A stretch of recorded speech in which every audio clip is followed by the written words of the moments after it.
Hello everybody, it's Danny and Wanda back from Pecan Grove. Guys, we're back out here with our cactoli meter today. We've been challenged with all of our containers because we have different potting soil mixes in them because it's just not available here, one specific type for everything that we do. We have to just get what we can get when we go to town, when we amend our soil, because we like to mix our compost. We like to just mix some of our regular soil we have here, and then we like to add a little bit of peat moss maybe with it, and then we like to add some potting soil with it and kind of just churn it all up together and then put it in our containers out here. Well, the challenge we've come into is now different potting soils that we're using is causing us to have different plant growths based on the type of potting soil. Now, all of these pots right here have a potting soil called Bacto in them. There's a new one that we're trying. Well, that's what they had. They didn't have anything else. So we tried. We said, well, we had to fill our pots and get it going. So we decided to do that. Well, I put a little lime in each one of them. And I said, maybe, this will be good. I said we'll do a soil analysis on them a little later, but I had to go ahead and get my plants started because of the time of the year it is. So if we want to have any cabbage, we had to go ahead and get them started. Well, looking back, I have a cabbage plant in this one here all by itself. Well, it didn't look like it's doing too good. It's just sitting there. I'm like, man, this one. Then I look at these, and I'm like, and this one, I'm like, well, these are doing really good. And these are some cauliflowers I raised myself. I just put them in there about 3 or 4 days ago, so they're not really as big as these. But then I look at these, and I'm like, and those, these are not anywhere as close as those are. So I told Wanda, I said, well, let's go get our cactoli meter out, and let's just do some testing. So, guys, I'll let you all look with me. I'll turn it on. You see everything. It's 82.5 degrees out here at 5 o'clock. What I want to do here is shove this thing down in the ground, and let's just take a look here what we got going on. Now, this 64 and 68 you see here, this is called an EC. This is the electrical conductivity of the meter right here. Ideal conditions for electrical conductivity is about 0.7 to 2.5. Anywhere in that range is acceptable. Anything lower than that means you have a low salt content. Anything higher than that means you have a very high salt content. And electrical conductivity has a lot to do with the moisture in the soil also. So we see here, where this particular tub where I have it stuck at right here has an ideal pH. Well, the pH is a little high. Let me say that. It should be 6.8 for these cabbages. But we're at 7.1. The moisture is good. The electrical conductivity is good. We just dropped to 7. So, okay. We're pretty fair in that one. And I'm looking at the plant and I'm going like, well, why isn't the plant actually doing something? So I said, well, let's check one of these other tubs here. Let me see if I can find a place here to stick this down in here. Let's see what this one reads. Because we're trying to determine what the differences is between these pots and why some cabbages are doing well and some are not doing as well. The moisture is still good. pH is higher. The pH is 7.4. The salt content is actually lower.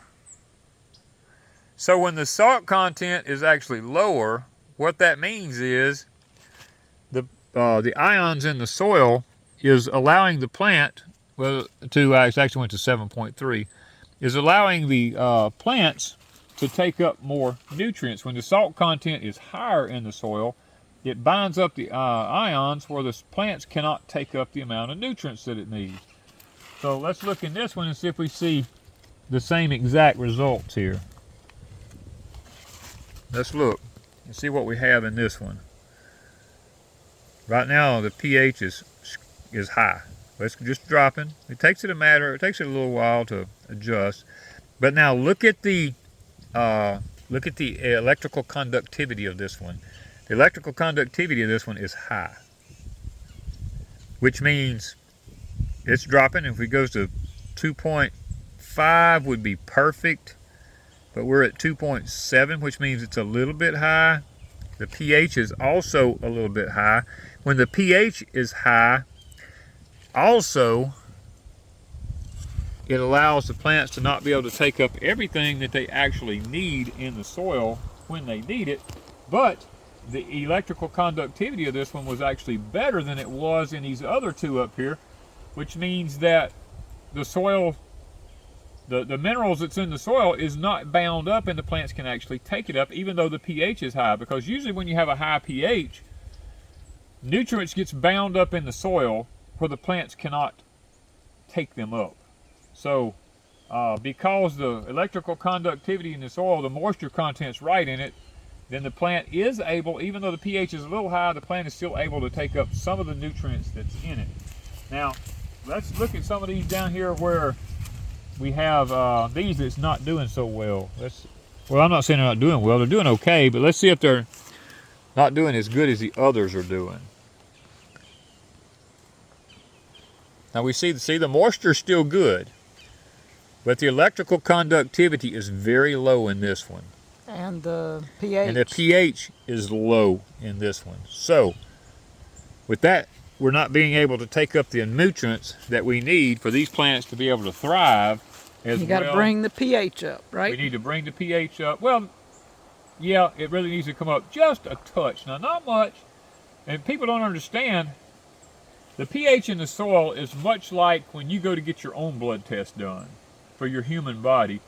And your blood pH is out, or your iron levels are too low, and all of a sudden you're anemic, or your potassium's all out of whack, and your heart rate gets all out of rhythm. I mean, it doesn't have to be but just a little bit for your body to start noticing something's wrong. The same thing with the plants here. We're seeing that just in these pots that we just checked right here, the difference in pH, electrical conductivity, the moisture content's been the same in all of them, basically. They're not dry. So that's why the Cactoli meter has been a lifesaver for us. Like in the high tunnel, we're able to, in our container garden, we're able to come right here to this container, take this meter, and it tells us exactly what's wrong. If the pH is too high, we know we need to bring it down. And then once we bring the pH down, then we can decide, okay, now that the pH is right, we can decide on whether or not we have the proper nutrition in the soil. Because if the pH is too high, you don't know what's wrong with it, because the pH binds up everything where it can't be taken up if it's too high and its soil is too alkaline. Now, a lot of it has to do with the types of soil. If you have extremely sandy soil, then the water passes through that soil really, really quick, and you have no electrical conductivity, and your ions are not able to allow your plants to be able to take up the nutrients that's in it. If you have a heavy clay soil, believe it or not, a clay soil many times is actually better for garden vegetables because it holds more moisture. The particles in the soil bind together and they don't let the water evaporate as quickly as a sandy soil does. You don't leach a lot of nutrients out of the soil. The electrical conductivity of clay soil is a lot higher than sandy soil is. So therefore, sometimes in sandy soil like we have here, that's why we add amendments to the soil so that our water content stays in the soil and it's not leached out of it. We do put stuff in there to keep it from actually leaching out and hold it. Now, this back toe that we used here is a heavier type, more like a soil. When we squeeze it, see how it stays in form? That means it's just right. It's not wet. We didn't got no water coming out of it, but yet it falls apart. That is what you're looking for. Now, we put perlite. You see the perlite in a lot of this. Pine straws falling out of these pine trees. You see a lot of our perlite in here to keep it where it doesn't become waterlogged and yet we added a lot of vermiculite in with it also to help hold the moisture in it so that our plants did not dry out as fast. That's what we were learning was happening to us. We was using things like Miracle Grow potting soil and all this stuff, and it was drying out on us really fast in the sun in these containers out here. So when we started adding the vermiculite to it, the large vermiculite comes in two forms. You get it in the smaller pellets and you get it in the larger ones. We use the larger ones. We started finding out that it did better, and then when we saw the back toe type soil, which has the micronutrients in it that says that it needs, the microrhizobials and stuff, as they said, was in this soil. And then once I did the soil test on it at the place there, and I took some of it and I squeezed it, and I looked and I showed Wanda, I said, this is a lot better than what we've been using. So these containers have all back toe in them, and we're probably going to start using that because we can't get the Schultz right now. We'll be using the back toe mixed in with our raised beds and our high tunnel in the Vego beds. I think we're going to have a lot better results on moisture retention, thus increasing our electrical conductivity. And then we'll be bringing in, I know it's controversial with a lot of people, but we'll be bringing in electroculture because electrical conductivity in the soil, now that we have the meter, with the Cactoli meter, we know now that our ions in the soil, when we use the copper rods that we get from Mr. Mickey and him up at Hills Mill Homestead, we know now, we can check with the Cactoli meter, and we know from pots that don't have the copper coils in electroculture to the ones that do have it, what our electrical conductivity is through the EC readings on this here. We'll know if the electrical coils are actually boosting our ion movement in the soil. That's going to be a big deal for us, maybe a game changer. So anyway, guys, before I get off today, we promised y'all we were going to give one of these away on Pecan Grove, and we have been so busy.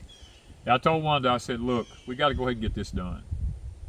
So today, we're going to give one of these away.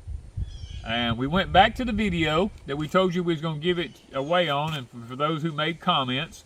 But today, me and Wanda has chosen Ms. Lulu to be the winner of a Cactoli meter.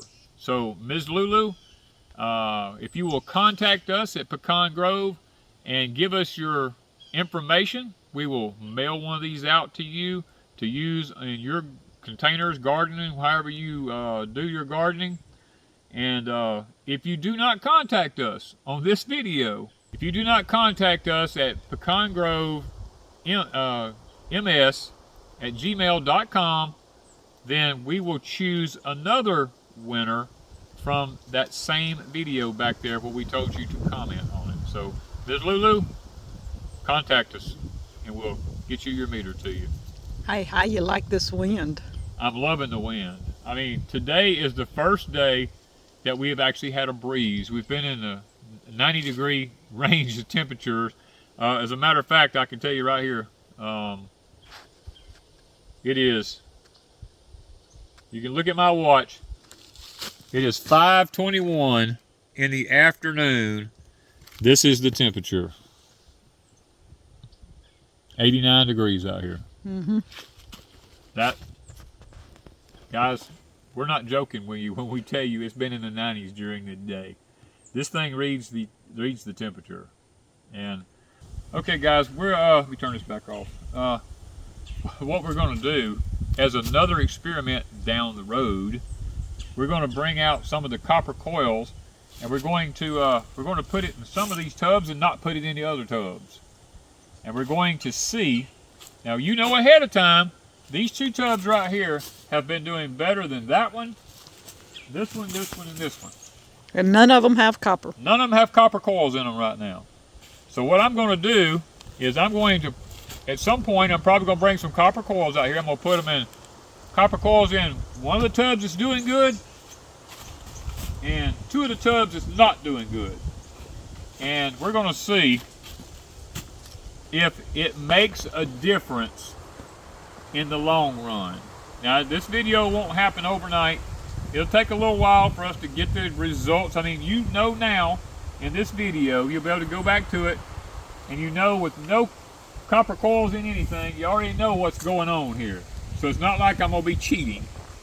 So we're gonna bring some coils out, we're gonna stick them in some, and maybe in a week or so down the road from now, maybe 2 weeks, I don't know yet, but we'll come back and we'll do a later analysis on it. So that's why you need to keep watching us, because we're actually testing things.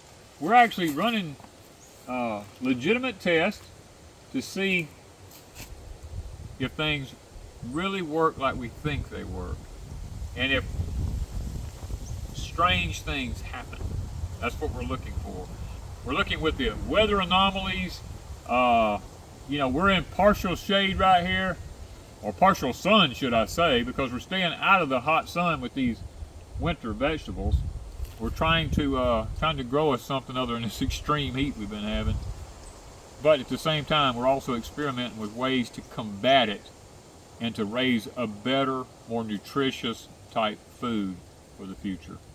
Thank you guys from Pecan Grove.